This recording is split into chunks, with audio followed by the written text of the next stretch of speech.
Hey guys, it's Lax, and today we will be covering an in-depth analysis of 3D versus Hoenn Confirmed, who also has 3D in his username. So this game is a very, very special game because it is game 3 of the finals tiebreaker of Smogon Premier League. This means this game determines who wins and who loses the entire series and the entire trophy. So the stakes are very high, the tension is very high, nerves are running high. It's a very intense game, and we're about to jump into it. So looking at team preview, 3D on the left is using what I would consider a very typical Landers offense. I think usually they might not run both dragons, but typically a Landers offense has Wogerpon, Goldango, Roaring Moon, and then the two guys are kind of there to patch up the rest of the team in weaknesses or just to provide extra offensive breaking power or check ability. So his team looks like it could be any Wogerpon, it could be Sword Stance, it could be U-turn, knockoff, spikes, that kind of thing. Roaring Moon and Dragonite. At this point, we've learned that Dragonites and Roaring Moons can be any Terra type. Whatever is tailored best to your team, you can slap on your team and run with it. They always run knockoff for Roaring Moon. They sometimes run Roost, they sometimes run Taunt, sometimes run Terra Blast, EQ. There's really a lot of variables going around here, so that's going to be the main thing for Hoenn to consider loading into this matchup. Dragonite looks like it's more of a check all be all kind of character. Like it's there to really hold back other offensive teams, really with that E-speed, with that encore potentially, that kind of thing. Landers is your typical glue. Rocky Helm, Stealth Rock, if that's like 100% guaranteed to come out here. It could be a slower Landers set, or it could be Max Jolly. Goldango, another guy that can use any set. Could be Scarf, could be a bulky Nasty Plot, could be an offensive Nasty Plot with Shukaberry, your Air Balloon. Potential is unlimited. And Zamazenta, I would say that most people on this team specifically would probably run the Iron Defense set, but it could also be like a 4 attack set with boots because you don't really have hazard control besides Landers, so that's also a possibility. Alright, now looking at Hoenn's side, he seems to be running, I think I want to say it's a new team. Like I don't think this has been used in a tournament prior, but the structure is all the same. Looking at Tinglu Pecharunt, a very common combo, actually kind of fell off near the end of SPL, so this was a pretty surprising bring on his end, I think. But essentially you get your Hazard Sub with Tinglu and Iron Treads potentially, Spin Block with Petch, and let your breakers Dragonite, Ogerpon, Zamazenta do the rest of the work. So looking at his team, Treads is probably not a lead set. I think with Tinglu and Petch, you're actually leaning more bulky offense over hyper offense. So you might not be trying to booster Treads, send it out, let it die with your rocks up. I could see it being some kind of rapid spin set, something tankier. Like I know Air Balloon has been used on Halam's team back in the day. Like I mean, say back in the day, but it was literally like 8 weeks ago or something like that. But Air Balloons would be a really good set on this because you don't really have a great ground resist, because if Dragonite is your primary sweeper, you don't really want to be switching that in on a great Tusk or a Lando U-turn or something like that. Ogerpon, like I said with 3D, could be any set, could be U-turn, could be Sword Stance, all of them fit. Zamazenta, this one is probably, I would say, Iron Defense. I think it makes a lot more sense. It could also be Roar if you're a Spikes Tinglu and Stealth Rock Treads, so you can just phase things out, make them take Hazard Chip. Petch, I would assume, is just a boot set, like a very basic boot set. It could even be Helm because you have a spinner. Maybe Foul Play, maybe the Hex set, something like that. And then Dragonite.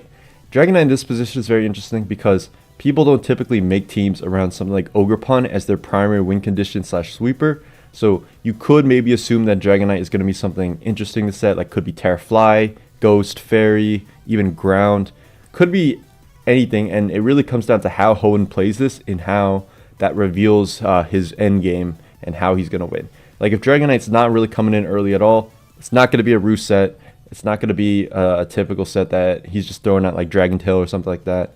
It's probably going to be a sweeper set if he's not bringing it out. So looking at this matchup, I think it looks pretty even for the most part, honestly speaking. I think Hoenn's goal is to set up hazards permanently because it affects Wogerpon, it affects Roaring Moon, it affects potentially Gold and Zamazenta as well. And obviously Rocks is chipping Landorus every time.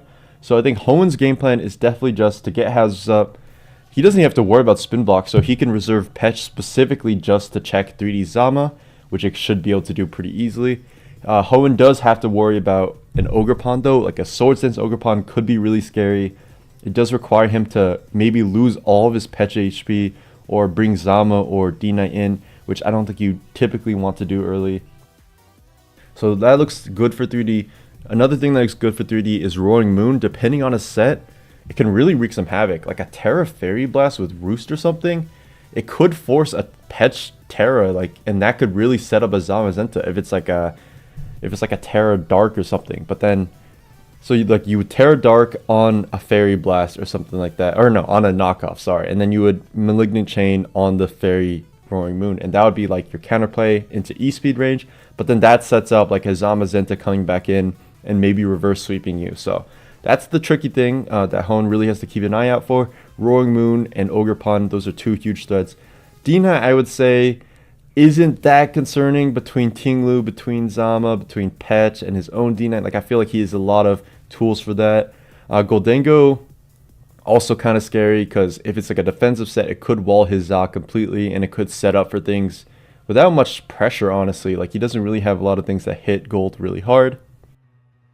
And then, as I mentioned, Zama is, pretty much nullified by Petch, but obviously you can threaten Petch by crunching it and then force them to recover. You bring in Goldango, you bring in Lander or something like that. So it's not clear cut like that. It's not like Zama is completely shut down and can't accomplish anything at all from Petch. So this matchup, I would say, is pretty even. I think Hoenn's D-Knight in the back, his Ogre Pawn also look really scary. His Petch is really annoying because it can potentially beat Ogre Pawn if it's not Swords Dance, and it can beat Zamazenta. And then Tinglu looks like it kind of just ruins on everything. So judging from this lead, we'll see what happens. Alright, so Tinglu is the initial lead here.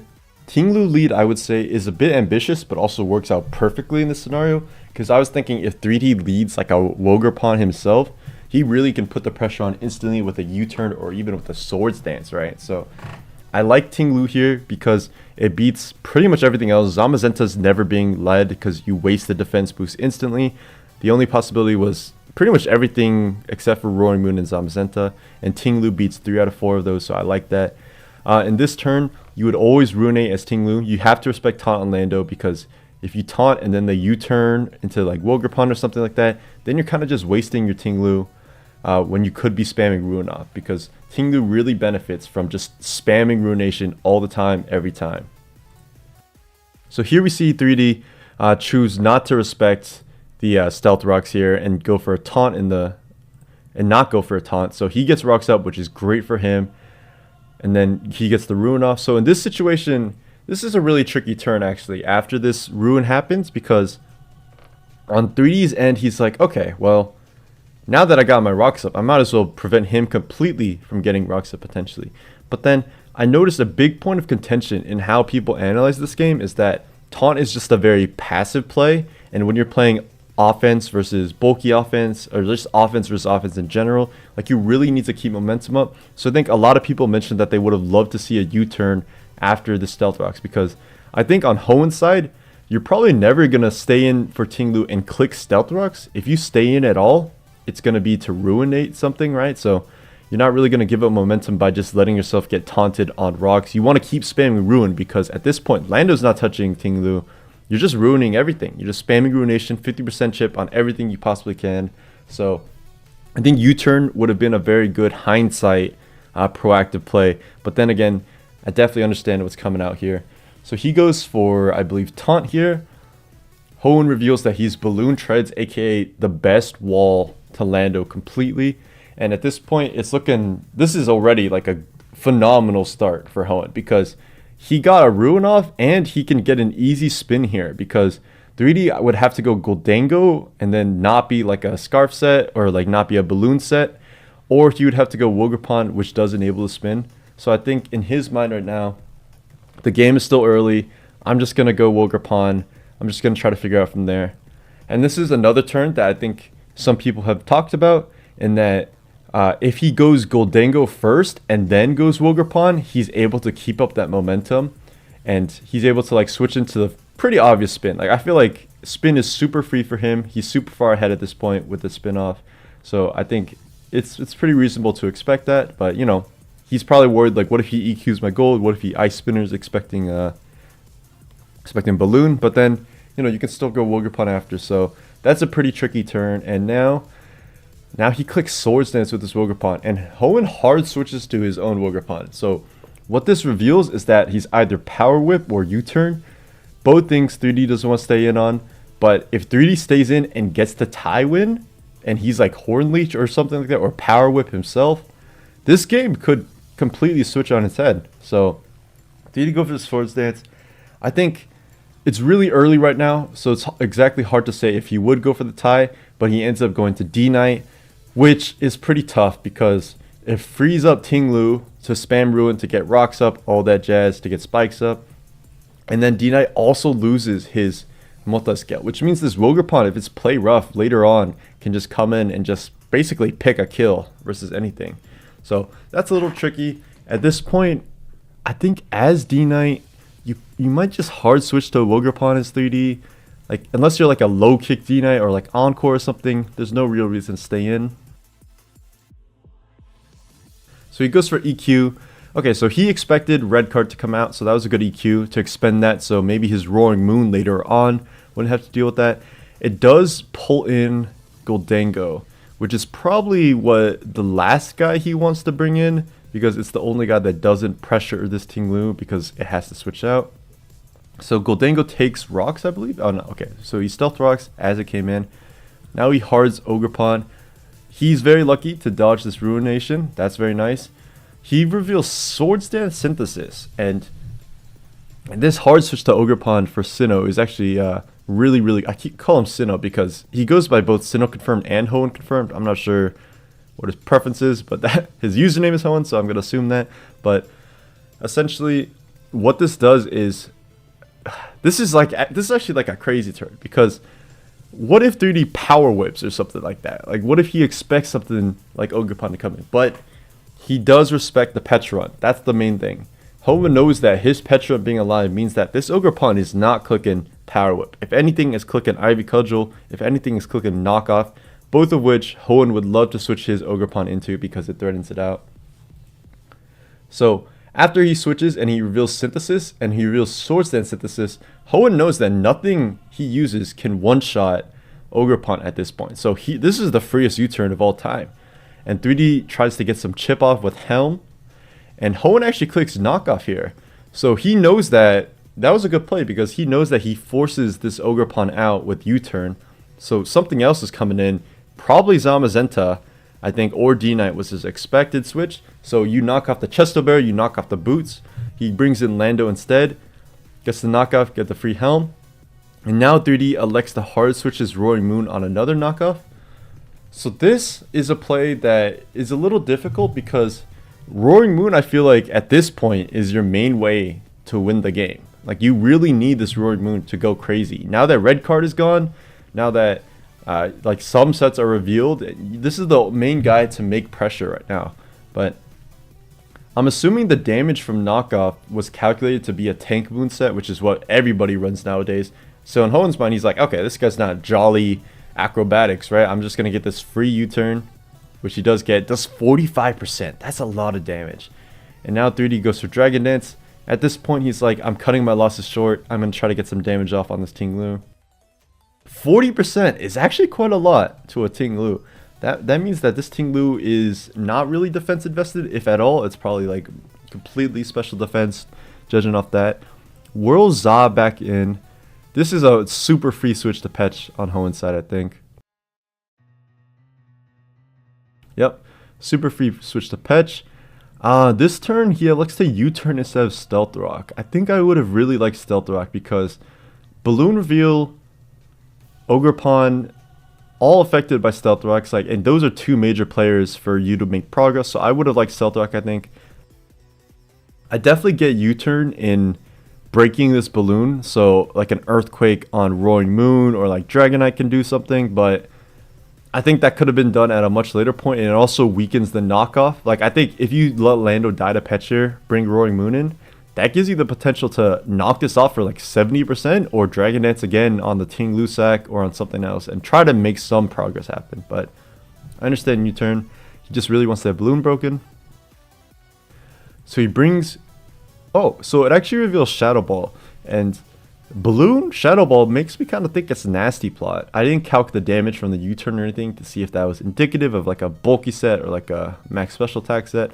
But this could indicate some kind of nasty plot set. So here 3D goes for a bit of...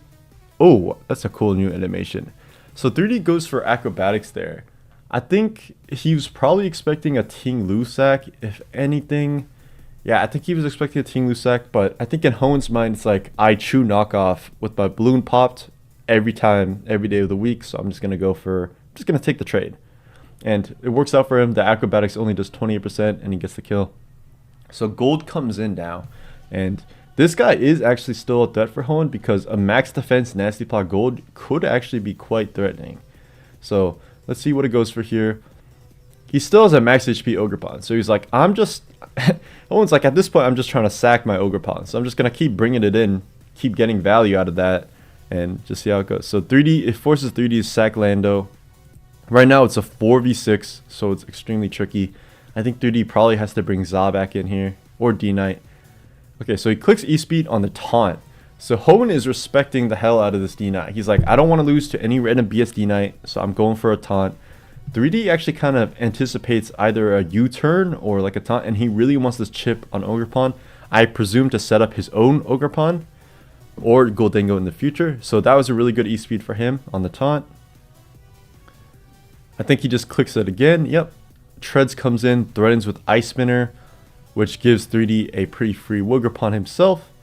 So now he goes for Swords Dance, and at this point, if you're clicking Swords Dance, Hoenn has already revealed to you that this Ogerpon has done miles for him. He doesn't care what happens to this Ogerpon.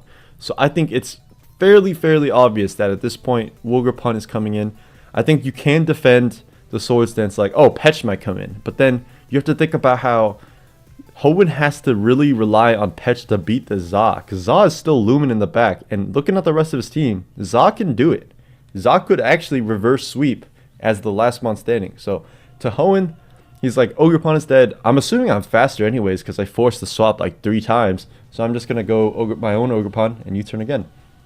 That being said, I'm pretty sure 3D is actually max speed, so this could come down to a tie, because if 3D does win this tie, he's forcing Za to come in and Za to take a bunch of damage and also lose its defense boost, which could also just get walled by a defensive gold, which I'm pretty sure that Make It Rain damage shows that is defensive. So it could also force D-Knight in, which could be a trade to break multi-scale for him. So winning this tie is basically determining the end result of this game. If 3D wins the tie, he has a chance. If he doesn't win the tie, it's looking pretty clipped. It ends up being that he doesn't win the tie, and that's really tough because that really does determine it. Like, I think Hoenn still has a pretty decent chance even if he loses the tie, but I think it kind of eliminates any semblance of hope for 3D, because now if you look at his team, it's a 3v6. It's a 3v6, and everything besides Ogerpon is like relatively healthy. Like, Tinglu's healthy enough to ruinate or EQ a Goldango still. Like, Petch is still 70% for Za, so it's looking really good. So now he just hard switches to his Petch. He's like, yeah, hard counter, 20%, does nothing. I might have liked to recover there, because I think if he drops on the first one, that's actually really scary, but we'll see. So 3 crunches have passed, no drops yet. 3D really has to get lucky here and fish with something. He does get the poison Puppeteer, so he's threatening a kill right now, and he actually... Oh. So he actually expects Rest to come out, so he recovers. But it's interesting that if he just attacked and banked on poison hacks, then he would have just knocked out the Za completely. But it's a free party for him. Now he can just switch Petch in infinitely. 3D does get the drop out of 5 attempts. So now it's doing regular damage as if it never happened. Now he's free to spam crunches again, really burning these recovers. Gets another drop, which is really big. So this forces Hoenn to recover and then hard switch out perhaps. I actually don't love partying there. I think if you were to say like Hoenn made a misplay in this game, it would probably be that partying. I feel like at this point, you just let your Ogerpon go. Let your Ogerpon go, let Petch come in healthy and without any defense drops. And then you can get an easy recover there.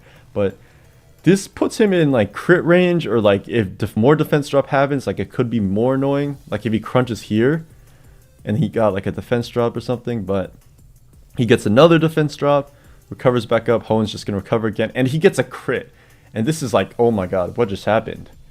Like, is 3D back? Can he come back with the Zamazenta? Well, it comes down to Hoen's Zamazenta. What is this thing? Bringing this in like this, I would assume he's not just going for, you know, like let's 1v1 our Zamas right now, right here. I feel like that probably is not what's happening. So I would assume that he's going to roar. So you can just body press to get more chip on. All right. So now he reveals he is ID roar after all. 3D goes into his Goldango. So this is a bulky Goldango. It should always win. He does correctly read that Ogerpon is going to finally be sacked here, so he gets the knockout kill on that. Clicking Make It Rain here instead of like a Shadow Ball or anything else kind of implies that his coverage isn't Shadow Ball. Because I feel like you would have to... You don't want to get this drop here right now, because you're about to see what happens when you get a drop. Is that D-Knight is like, alright, I'm just going to come in and I'm going to set up. It's a pretty free D-Dance. He knows the full set of Zamazenta. He reveals Terra Fairy, cleanly knocks out Zamazenta. I don't think that's a roll at all. 3D is in desperation mode. He's just trying to do something, anything he possibly can. And it's just not enough. It's just not even close to enough damage. And here's his last attempt. He has to go gold, and he has to Terra and Make It Rain on this, which is tough because EQ is going to knock you out no matter how defensive you are at this point. And at this point, like EQ into, or like Hoenn could also like just raw Terra Blast. I think that would be a choke, honestly, but it is possible. That being said, I think EQ is super safe. It could only lose to like a Terra Flying Gold, but I think in his mind, like, you know, if he's Terra Flying Gold, he's got it. Like, yeah, that's a set that's basically never used. Like, and maybe Treads can break through on it, just spamming Ice Spinner. I doubt it, but I understand him not clicking Terra Blast, because not clicking Terra Blast on a non-Terra, like if he just stays Steel mode and you click Terra Blast, that's a supreme choke, because then he can Terra versus anything else later on, and you're like, well, now I'm screwed. So I like this EQ. There's only one way that EQ loses, is if it's Terra Flying. So it perfectly puts him into range of Iron Treads to come back in and revenge it, and that's the game. Hoenn Confirm has secured the tiebreak victory versus 3D for the whole chip. I would say that's a pretty well played game. I don't think 3D necessarily made mistakes on his part. I think it's just one of those games where you kind of let up momentum and stuff just starts to fall out of hand very quickly. And then versus a player as aggressive as Hoenn, it's kind of like you kind of get stuffed in like a corner. You're like, I don't know what to do. Like, he's just making these doubles. He's hard switching Ogerpon every time. He's sacking his Ogerpon. Why is he sacking his Ogerpon? He should be keeping it. And every time that he brought Ogerpon in aggressively, 3D was really set back by that because he didn't anticipate that sack happening. So games like this happen. Like, sometimes you're just not firing on all cylinders, even when you really want to be. And I do want to say, like, yeah, it feels like you lose the tournament for the whole team, but remember, this is a team game. If you've ever played for a team tournament, then you know that you're just one piece of the puzzle. You're just one member of the entire team. And Hoenn today ended up being the piece that really lifted his team up. Really clutch games, winning semifinals tiebreak, winning finals tiebreak after losing in semifinals and finals. That's an impressive bounce back, and it really showcases the trust his team has in him. So very impressive run to both players, and I think this was a great game to end the season on. Thank you for listening, and take care.